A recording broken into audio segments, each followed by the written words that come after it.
Ayan boss, pwede ba natin tulak yan? Sakyan mo.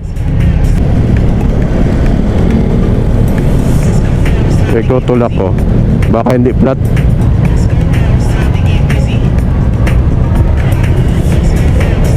Ano yan boss, pwede ba natin tulak yan? Sakyan mo.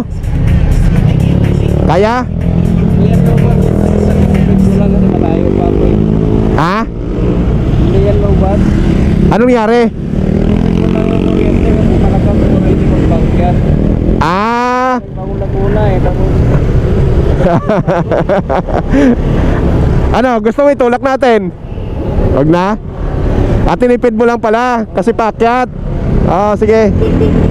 Tinitipid niya pala yung kuryente niya. E-bike pala yun, akala ko motor. Ayon sa kanya, tinitipid niya lang daw pala. Ayaw niyang mabawasan yung bars ng battery niya dahil nga paakyat nga doon yun, paahon. Ay, nako, mali.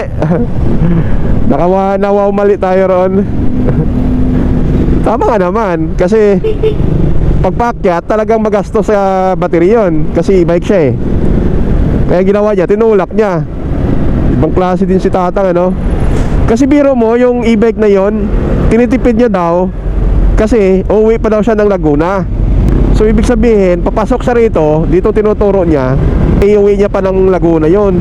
Pero nakikita ko doon sa bars niya, kumplito pa eh. So ganun yung pag-itinipid, ano. Kapag siyempre, pag naka-e-bike ka, buti kung may mga charging station yung gasoline station ngayon. Parang alam ko, wala pa naman eh.